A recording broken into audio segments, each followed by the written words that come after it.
देवभूमि में कोरोना की रफ्तार में आई कमी। 24 घंटे में आए 11 नए संक्रमित मामले। एक भी मरीज की मौत नहीं हुई। 16 मरीज ठीक होकर अपने घर को वापसी गए। सक्रिय मामलों की संख्या 156 तक पहुंची।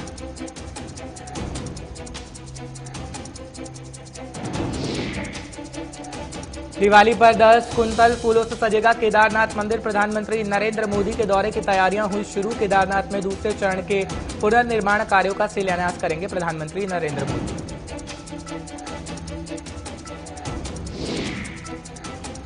उत्तराखंड के सीएम ने उत्तराखंड वासियों को दी नई सौगात। सड़कों के निर्माण के लिए सीएम ने 1 करोड़ से ऊपर वित्तीय स्वीकृति दी। पिथौरागढ़ में पेयजल योजना के लिए 22 करोड़ 28 लाख रुपए दिए गए हैं। सीएम धामी का लोगों ने किया शुक्रिया।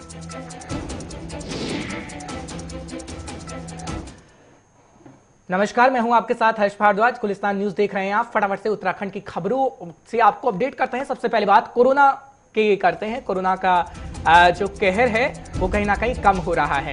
जानकारी आपको इस वक्त की बड़ी दे रहे हैं। खासतौर पर 24 घंटे में 11 नए संक्रमित मामले सामने आ गए हैं और जानकारी इस वक्त की बड़ी मिल रही है। दरअसल ये भी कहा जा रहा है कि एक भी मरीज की मौत नहीं हुई है। एक अच्छी खबर आपको बता रहे हैं, 16 मरीज ठीक होकर अपने घर को जा चुके हैं। सक्रिय मामलों की संख्या 156 तक बताई जाती है।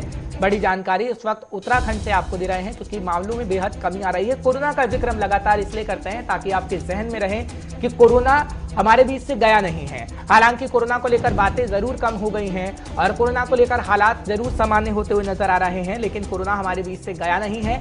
आपको मास्क लगा के रखना होगा, सोशल डिस्टेंसिंग का पालन करिए, जितना हो सके सैनिटाइजर का इस्तेमाल भी करिए। और जानकारी उत्तराखंड से खैर हम आपको दे रहे हैं क्योंकि देवभूमि के अंदर ये कहा जा रहा है कि तकरीबन 5 से 6 महीने हो गए हैं, एक भी मरीज की मौत नहीं हुई है। 16 मरीज ठीक होकर घर जा चुके हैं। सक्रिय मामलों की संख्या 156 तक बताई जाती है। इस वक्त की ताजा जानकारी, बड़ी खबर आप तक पहुंचाने की पूरी कोशिश कर रहे हैं। यह भी खबर मिल रही है कि सरकार की तरफ से पूरी निगरानी की जा रही है क्योंकि अगर वैक्सीनेशन की प्रक्रिया का जिक्र करें तो वैक्सीनेशन की प्रक्रिया भी जोरों पर चल रही है और उत्तराखंड में हर एक व्यक्ति को पहली डोज लग चुकी है। हालांकि दूसरी डोज बड़ी तेजी से लगाई जा रही है। और बात अगर हम करें पुष्कर सिंह धामी की, तो पुष्कर सिंह धामी ये कह रहे हैं कि कोरोना जड़ से खत्म कुछ ही दिनों के अंदर हो जाएगा। फिलहाल अगर बात करें जिस तरीके से मरीजों की संख्या आ रही है उससे हालांकि यही लग रहा है क्योंकि तकरीबन 15 से 16 मरीज ही रोज उत्तराखंड के अंदर आ रहे हैं और ये संख्या और भी घट जाएगी, ये सीएम की तरफ से दावा ठोका जा रहा है। फिलहाल एक्टिव मामलों की संख्या के जिक्र करते हैं तो एक्टिव मामलों की संख्या 156 तक जा पहुंची है। और आपको खबर इस वक्त की बड़ी बता रहे हैं कि देवभूमि में किस तरीके से कोरोना अपना पैर पसार रहा था, लेकिन अब हालात सामान्य होते हुए नजर आ रहे हैं। क्योंकि एक वक्त था जब हरिद्वार में कोरोना के मामले बड़ी तेजी से बढ़ रहे थे, एक वक्त था जब पहाड़ी इलाके चमोली में कोरोना के मामले बड़ी तेजी से बढ़ रहे थे, लेकिन अब मामले बेहद कम आ रहे हैं और शहरी इलाकों में ही थोड़े मामले आ रहे हैं। तकरीबन 16 बताए जाते हैं। जो 24 घंटे का आंकड़ा हम आपको बता रहे हैं कि कोरोना के मामले किस तरीके से अब कम हो रहे हैं। फिलहाल उत्तराखंड के अंदर बेहद अच्छी स्थिति कोरोना को लेकर है और सक्रिय मामलों की संख्या 156 तक पहुंचाई जाती है। जिस तरीके से ये खबर दी गई है केंद्रीय स्वास्थ्य मंत्रालय की तरफ से, क्योंकि केंद्रीय स्वास्थ्य मंत्रालय पूरे देश का आंकड़ा जारी करता है और राज्य के आंकड़े भी बताए जाते हैं। तो उत्तराखंड के अंदर अगर बात करें तो 16 मरीजों की संख्या है सिर्फ और एक्टिव मामलों की संख्या 156 बताई जाती है। 24 घंटे में तकरीबन 11 नए संक्रमित मामले हैं वो सामने आए हैं और 16 मरीज ठीक होकर घर जा चुके हैं। यानी तकरीबन अगर हम बात करें तो 10 से 15 के बीच ही मामले रोजाना सामने आ रहे हैं और हालात बेहतर नजर आ रहे हैं।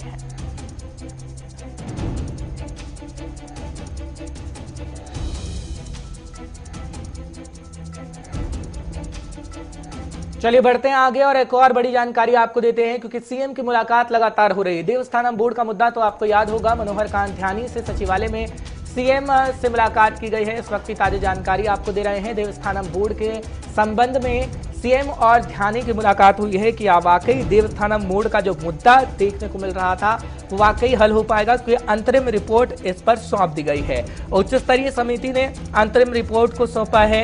मनोहर कांत ध्यानी ने अंतरिम रिपोर्ट मुख्यमंत्री को सौंप दी है। बड़ी खबर और बड़ी जानकारी इस वक्त आपको दे रहे हैं क्योंकि देवस्थानम बोर्ड के संबंध में सीएम और ध्यानी की मुलाकात हुई है खास तौर पर और मनोहर कांत ध्यानी ने सचिवालय के अंदर सीएम से मुलाकात की है।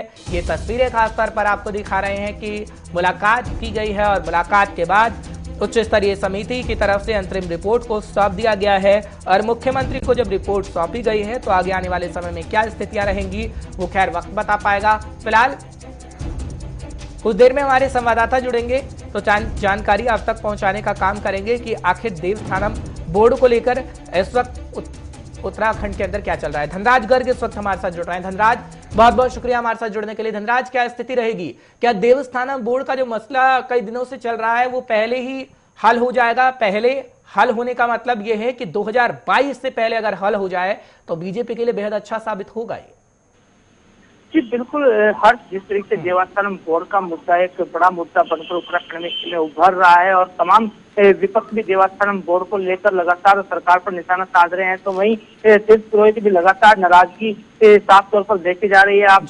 आपने देखा होगा कि किस तरीके से तीर्थ पुरोहित धरना प्रदर्शन करते हुए नजर आए और तमाम तरह के जो नाराजगी है वो नाराजगी जाहिर उन्होंने की थी, जिसके बाद मुख्यमंत्री पुष्कर सिंह धामी ने एक कमेटी बनाई थी और जिसके बाद उसकी रिपोर्ट आज आ चुकी है और वो रिपोर्ट आज मुख्यमंत्री पुष्कर सिंह धामी को सौंप दी गई है। और मनोहर जी ने साफ तौर पर वो रिपोर्ट आज मुख्यमंत्री पुष्कर सिंह धामी को सौंपी है। अब देखने वाली बात होगी कि क्या 2022 के चुनाव से पहले ये मुद्दा हल हो पाता है या नहीं हो पाता है, क्योंकि हर साहब को बता दें कि 2022 का चुनाव नजदीक है, तो कहीं ना कहीं बीजेपी के लिए एक बड़ी टेढ़ी खीर साबित होगी यदि ये मुद्दा हल नहीं होता है। तो इसलिए बीजेपी को ये 2022 के चुनाव से पहले हल करना होगा, तभी बीजेपी इसमें जो तीर्थ पुरोहित है उनको नाराजगी दूर कर पाएगी। जी ठीक है धनराज, बहुत बहुत शुक्रिया तमाम जानकारी पहुंचाने के लिए, दर्शकों को अपडेट रखने के लिए। फिलहाल इन तस्वीरों को देखिएगा और इस तस्वीर से यही कयास लगाए जा सकते हैं कि आगे आने वाले समय में देवस्थानम बोर्ड का मुद्दा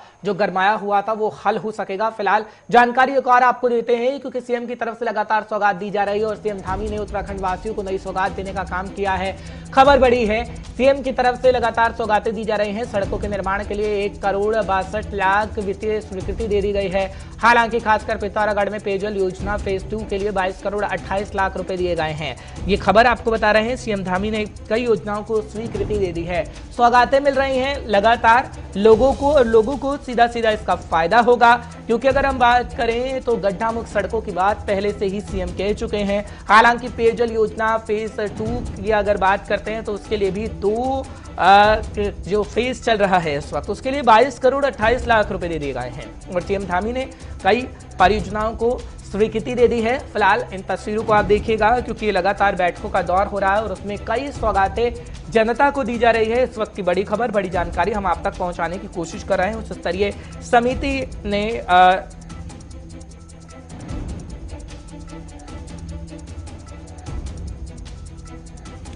फिलहाल जानकारी आपको दे रहे हैं, सीएम धामी की तरफ से कई योजनाओं को स्वीकृति दे दी गई है और पिथौरागढ़ के लिए भी जानकारी आ रही है कि 22,28,00,000 रुपए पेयजल योजना फेज 2 के लिए दिए गए हैं। फिलहाल खबर बड़ी है, वो आपको बताने की कोशिश कर रहे हैं। सीएम धामी ने उत्तराखंड वासियों को नई सौगात दे दी है। पुष्कर सिंह धामी की तरफ से सौगात देने का सिलसिला जारी है। धीरेन्द्र प्रताप सिंह इस वक्त हमारे साथ जुड़ रहे हैं, ब्यूरो चीफ उत्तराखंड है। तमाम जानकारी आप तक पहुंचाने की पूरी कोशिश करेंगे। धीरेन्द्र, बहुत बहुत शुक्रिया, सुबह से आप जानकारी दे रहे हैं। फिलहाल क्या जानकारी और आपके पास है, क्योंकि खासतौर पर यह कहा जा रहा है कि ये यहीं तक सीमित नहीं रहेगा और भी कई सौगातें 2022 से पहले दी जा सकती हैं। सुबह आप जिक्र कर रहे थे गड्ढा मुक्त सड़कों का, कि सड़कों को लेकर किस तरीके से अभियान चलाया जा रहा है। बात अगर पेयजल योजना की करें तो उसके लिए भी स्वीकृति दी गई है। क्या हर घर नल पहुंच चुका है और किस तरीके से और योजनाएं होंगी जो जनता को मिल सकेंगी चुनाव से पहले? तकरीबन अभी साल में राज्य प्रवेश करता है तो इस तरह की बहुत सारी घोषणाएं होती हैं, बहुत सारी परियोजनाएं बनाई जाती हैं और बहुत सारे पे काम भी होता है। यह एक तरह से राज्य के लिए बड़ा अच्छा होता है कि चुनाव के समय में जो सरकार की स्पीड शुरुआती 4 साल में होती है और अंतिम में 1 साल में ही वो स्पीड उससे 4 गुना अधिक बढ़ जाती है। तो आप देखिए कि सड़कें कितने गड्ढे वाली थी, लेकिन मुख्यमंत्री ने जब उसका संज्ञान लिया तो बरसात हो रही थी, उन्होंने कहा बरसात के बाद 15 नवंबर का उन्होंने डेट फिक्स किया था कि 15 नवंबर तक पूरे प्रदेश की जो सड़कें हैं वो हमें गड्ढा मुक्त चाहिए। उसके लिए उन्होंने धनराशि की व्यवस्था की और अब जब मैं आज आपसे बात कर रहा हूँ तो कम से कम देहरादून में कोई सड़क गड्ढा युक्त नहीं दिखाई देती, वो गड्ढा मुक्त हो चुकी है। इसके साथ ही तमाम जो ब्रेकर थे सड़कों पे, वो माननीय सुप्रीम कोर्ट का आदेश भी था कि ब्रेकर सड़कों पे नहीं होना चाहिए, सरकार ने उसको भी तोड़ करके बिल्कुल समतल कर दिया है। और आपने देखा पिथौरागढ़ में जो पेयजल के लिए 22 करोड़ दिया है, ये वहाँ के लोगों की बहुत बड़ी जरूरत थी, क्योंकि पहाड़ में सबसे बड़ी समस्या थी पानी की होती है। भले पहाड़ जो है पूरे देश को पानी दे नदियों के माध्यम से, लेकिन वहाँ स्थानीय स्तर के जो पेयजल है वो बहुत ही दुर्लभ होता है और महिलाओं को बहुत दिक्कत का सामना करना पड़ता है। उन्हें बहुत दूर दूर तक जल स्रोतों के पास जाना पड़ता है पेयजल के लिए। इसीलिए शायद पूर्व मुख्यमंत्री त्रिवेंद्र सिंह रावत के समय में योजना शुरू हुई थी, हर घर नल, जो 1 रुपए में नल का कनेक्शन दे रहे थे, तो उसकी अगर समीक्षा की जाए तो काफी हद तक वो योजना सफल साबित हुई है। बहुत सारे घरों में नल को पहुंचा दिया गया है और उन नलों में अब पानी भी आने लगा है। तो हर क्षेत्र से कह सकते हैं कि जो मुख्यमंत्री पुष्कर सिंह धामी अभी कर रहे हैं, उन पुरानी योजनाओं को भी स्पीड दे रहे हैं। नई योजनाओं की घोषणा के साथ साथ उनका जियो भी, शासनादेश भी जारी करा रहे हैं और उनके लिए धन भी दे रहे हैं। तो आपने उसी का एक उदाहरण देखा होगा किस तरह से सड़कों के पुनर्निर्माण के लिए, पेयजल योजनाओं के लिए मुख्यमंत्री ने एक तरह की सौगातें दी है और उनसे काम शुरू हो गया है। जी धीरेन्द्र, बहुत बहुत शुक्रिया तमाम जानकारी पहुंचाने के लिए, हमारे दर्शकों को अपडेट रखने के लिए। फिलहाल धीरेन्द्र बता रहे थे कि क्या और सौगातें मिल सकती है जनता को। फटाफट से बढ़ते हैं आगे, बात विपक्ष की करते हैं। विपक्ष कटाक्ष सरकार पर कर रहा है और जानकारी उस वक्त ये है कि हरीश रावत ने सरकार पर एक बार फिर से हमला बोल दिया है। बड़ी खबर आपको बता रहे हैं, प्रदेश भर में आंदोलन का ऐलान कर दिया गया है। खासतौर पर हरीश रावत की तरफ से 28 अक्टूबर से प्रदेश भर में उपवास आंदोलन करेंगे। हरीश रावत की तरफ से कहा गया है, पूर्व मुख्यमंत्री हैं और बड़ी जानकारी आपको दे रहे हैं कि चेतावनी के बाद भी सरकार सोई रही है। दरअसल रावत की तरफ से क्या कुछ कहा गया वो आपको बताते हैं। दरअसल उत्तराखंड में बीते दिनों आई आपदा को लेकर पूर्व सीएम हरीश रावत ने एक बार फिर से सरकार पर हमला बोल डाला है। नामी सरकार पर निशाना साधते हुए कहा कि सरकार आपदा प्रबंधन में फेल हो गई है। मैंने कहा था कि 5 दिन में आपदा राहत में तेजी लाए, वरना हम आंदोलन करेंगे, लेकिन सरकार के मंत्री, विधायक और कार्यकर्ता ढिलाई से काम कर रहे हैं। ये हरीश रावत की तरफ से कहा जा रहा है। आपको बड़ी जानकारी इस वक्त दे रहे हैं क्योंकि विपक्ष लगातार तंज कसने का काम कर रहा है। धीरेन्द्र प्रताप एक बार फिर हमारे साथ जुड़ रहे हैं, तमाम जानकारी आप तक पहुंचाएंगे। धीरेन्द्र, बहुत बहुत शुक्रिया एक बार फिर हमारे साथ जुड़ने के लिए। धीरेन्द्र, हमेशा से देखते आए हैं जब चुनाव होते हैं तो एक दूसरे पर कटाक्ष भी किया जाता है और इस वक्त तो कटाक्ष के बाण और भी इसलिए है क्योंकि एक और पार्टी है आम आदमी पार्टी, त्रिकोणीय मुकाबला देखने को मिलेगा। लेकिन जो इतिहास हम देखते आए हैं कि एक तरफ एक बार बीजेपी की सरकार होती है तो दूसरी तरफ हम देखते हैं अगले साल में 5 साल बाद कांग्रेस की सरकार आ जाती है। क्या यही रिपीटेशन होगा इस बार, या जो बीजेपी जद्दोजहद कर रही है, चेहरे में बदलाव किया गया है, वो खास तौर पर हमें देखने को मिलेगी और सत्ता में वापसी करेगी? खैर, कांग्रेस किस तरीके से प्रयास करे और जमीनी स्तर पर कितनी मजबूत आपको कांग्रेस नजर आती है? धीरेन्द्र, बिल्कुल हर्ष, देखिए जो एक मिथक है जिसकी आप चर्चा कर रहे थे कि एक बार कांग्रेस और फिर अगली बार बीजेपी आती है, ये मिथक जरूर रहा है। लेकिन एक मिथक और भी था कि कोई पार्टी जो है प्रचंड बहुमत से सत्ता में आई ही नहीं थी सन 2000 में, जब से उत्तराखंड राज्य का निर्माण हुआ था। लेकिन 2017 में बीजेपी ने इस मिथक को तोड़ा और प्रचंड बहुमत से वो सत्ता में आई, यानी 70 में से 57 सीटें बीजेपी को मिली। तो बीजेपी का आज भी ये दावा है कि अब ये दूसरा मिथक भी वो पार्टी तोड़ेगी और उसके जो प्रदेश अध्यक्ष है उन्होंने नारा दिया है अब की बार 7 पार। तो निश्चित रूप से वो मिथक तोड़ने की जो दावे कर रहे हैं और उनका पिछला जो प्रदर्शन है यानी 2017 का प्रदर्शन देखते हुए आप ये कह सकते हैं कि शायद बीजेपी के नेता इस मिथक को तोड़ने में सफल हो। लेकिन दूसरी तरफ आप कांग्रेस की बात करें, जो राज्य की मुख्य विपक्षी पार्टी है, उसके साथ विपक्ष के साथ साथ इस मिथक को बनाए रखने के फेवर में दिखाई दे रही, क्योंकि ये मिथक उसे सत्ता में पहुंचाएगा, ऐसा उनके नेताओं का मानना है। उनके बयानों से आप देखेंगे तो यही लगेगा कि वो मिथक भी उनके लिए एक बड़ा मनोबल उनका बढ़ाने वाला साबित हो रहा है। और कांग्रेस के जो नेता हैं लगातार ग्राउंड जीरो पे मेहनत कर रहे हैं, सरकार को किसी भी मोर्चे पे घेरने में वो कहीं भी कोई कोताही नहीं कर रहे हैं। जरूर एक बात देखने को मिल रही है कि आम आदमी पार्टी के तौर पे उनको और नई चुनौती मिल रही है कि विपक्ष में कौन रहेगा, इसकी भी एक लड़ाई चल रही है। एक सवाल धीरेन्द्र मेरा यहाँ पर रहेगा कि पंजाब की जिम्मेदारी दी गई थी ना हरीश रावत को, हमने देखा कि तल्खियां पैदा हुई, सिद्धू साहब किस तरीके से कटाक्ष करते हुए नजर आए, हालांकि अब सब कुछ ठीक ठाक है। तो जो वहां असफलता हासिल हुई है हरीश रावत को, क्या खासतौर पर हम देखेंगे कि कमियां उत्तराखंड के अंदर भी देखने को मिलेगी?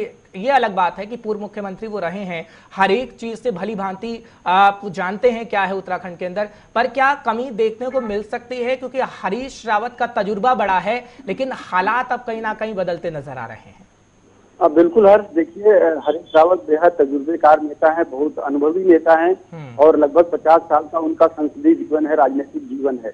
लेकिन आप उत्तराखंड में देखिए, हरीश रावत मुख्यमंत्री थे, उनकी पार्टी के 10 बड़े कद्दावर नेता जो कि उन्हीं के कद के थे, वो चाहे तत्कालीन पूर्व मुख्यमंत्री विजय बहुगुणा रहे हो या डॉक्टर हरक सिंह रावत रहे हो, सुबोध उनियाल रहे हो, इस सतपाल महाराज रहे हो, इन सबको साथ लेकर के चलने में हरीश रावत कहीं कहीं फेल हो गए थे और उनके 10 बड़े नेता एक साथ बीजेपी ज्वाइन कर लिए थे। अब आप दूसरी तरफ पंजाब देखिए, पंजाब में हरीश रावत लगातार ये दावा करते रहे कि कैप्टन ही मुख्यमंत्री बने रहेंगे, सिद्धू से जो उनके मतभेद है उसे ठीक कर लिया जाएगा, लेकिन उसका परिणाम क्या है कि कैप्टन को हटना पड़ा मुख्यमंत्री पद से और सिद्धू प्रदेश अध्यक्ष बनाए गए, और जब मुख्यमंत्री बदला गया सिद्धू ने इस्तीफा दे दिया।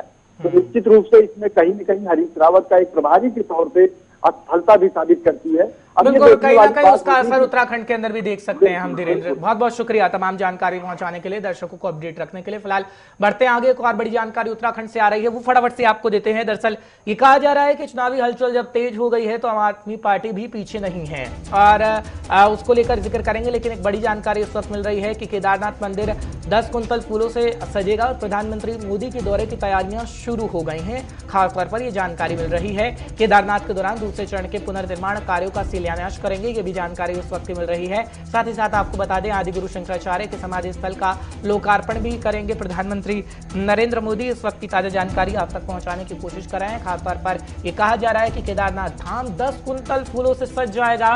दीपावली के दिन खास मौका होगा और प्रधानमंत्री नरेंद्र मोदी द्वारा करेंगे, उसको लेकर तैयारियां शुरू कर दी गई हैं। और बड़ी खबर, बड़ी जानकारी आप तक पहुंचाने की कोशिश कर रहे हैं कि क्या स्थितियां इस वक्त हो रही हैं। हालांकि अगर बात करें केदारनाथ के दौरान दूसरे चरण के पुनर्निर्माण कार्यों का शिलान्यास करते हुए नजर आएंगे और आदि गुरु शंकराचार्य के समाधि स्थल पर भी लोकार्पण प्रधानमंत्री नरेंद्र मोदी की तरफ से किया जाएगा, क्योंकि प्रधानमंत्री नरेंद्र मोदी समय समय पर केदारनाथ आते रहे हैं, उनकी तस्वीर आप देखते रहे हैं। लेकिन इस वक्त मौका खास होगा क्योंकि दीपावली का मौका होगा और ये कहा जा रहा है कि 10 कुंतल फूलों से सज जाएगा केदारनाथ मंदिर। और खासतौर पर यह भी कहा जा रहा है कि प्रधानमंत्री नरेंद्र मोदी को लेकर तैयारियां शुरू हो गई हैं। संचित शर्मा इस वक्त हमारे साथ जुड़ रहे हैं, हमारे संवाददाता, तमाम जानकारी आप तक पहुंचाने की कोशिश करेंगे। संचित, बहुत बहुत शुक्रिया इस वक्त हमारे साथ जुड़ने के लिए। संचित, क्या जानकारी है कि मौका खास होगा, दीपावली का मौका होगा और एक बड़ा चेहरा उत्तराखंड के अंदर होगा? संचित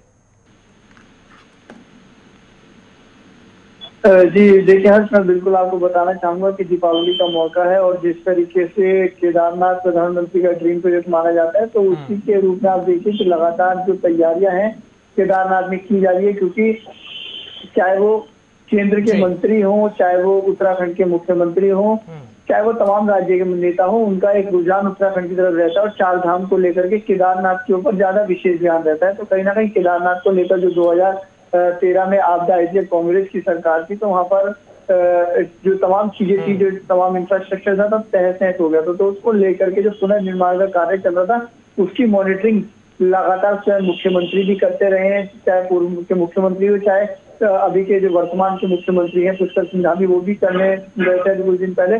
तो उससे अंदाजा लगाया जा रहा था कि जो प्रधानमंत्री है उनका दौरा उत्तराखंड के अंदर होगा तो केदारनाथ जरूर जाएंगे, लेकिन वो एम्स का जो ऑक्सीजन प्लांट था उसका शिलान्यास करके वापसी लौट गए थे। लेकिन दोबारा से अब चर्चाएं शुरू हो गई कि प्रधानमंत्री नरेंद्र मोदी उत्तराखंड आएंगे और वो केदारनाथ जाएंगे। तो कहीं ना कहीं देखिए कि जिस तरीके से केदारनाथ में जो पुनर्वास का कार्य चल रहा है, जो पुनर्निर्माण का कार्य चल रहा है, इससे अंदाजा लगा सकते हैं कि आप जो वहाँ पर जो है व्यवस्थाएं देखने के लिए मिल रही थी, जो लोग वहाँ पर थे वो बर्बाद हो चुके थे, उनको कहीं ना कहीं वापसी स्थापित करने का काम केंद्र द्वारा और राज्य सरकार दोनों द्वारा मिलकर कर रहे हैं। और देखिए तमाम तरीके की जो योजनाएं वहाँ चलाई जा रही है, तमाम तरीके के कार्य वहाँ पर, जब प्रधानमंत्री खुद वहाँ पर जाएंगे तो आप लगा सकते हैं इससे अंदाजा कि प्रधानमंत्री का किसी स्थल पे जाना कहीं ना कहीं पर्यटकों का भी रुझान बढ़ाता है और उत्तराखंड की तरफ तो विशेष वैसे ही पर्यटकों का ध्यान रहता है। तो कहीं ना कहीं प्रधानमंत्री वहाँ का दौरा करेंगे, प्रधानमंत्री वहाँ पर जाकर के पुनर्निर्माण का कार्य को देखेंगे, वहाँ पर शिलान्यास करेंगे, वहाँ रुकेंगे।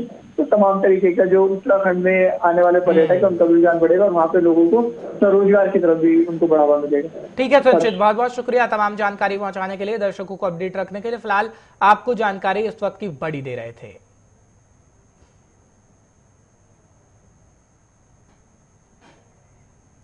फिलहाल उत्तराखंड में चुनाव से पहले चुनावी हलचल तेज हो गई है, खबर आपको बता रहे हैं। आम आदमी पार्टी का जिक्र करें तो आप नेता कर्नल कोटक्याल संतोष नंद से मुलाकात कर चुके हैं। खबर इस वक्त की बड़ी है, मुलाकात कर उनका आशीर्वाद दिया गया है। कई मुद्दों पर चर्चा हुई है, ये खबर इस वक्त की आपको बता रहे हैं।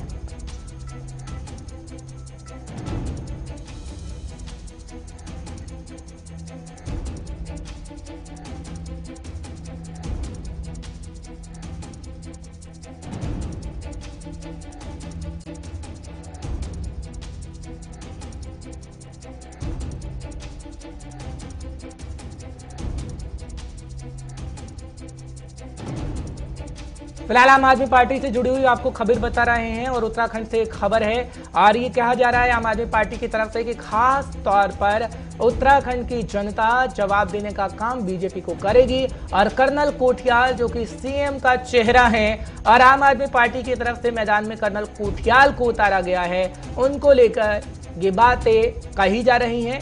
बड़ी जानकारी, बड़ी खबर आपको पहुंचाने की कोशिश कराएं कोठियाल क्या कुछ कह रहे हैं।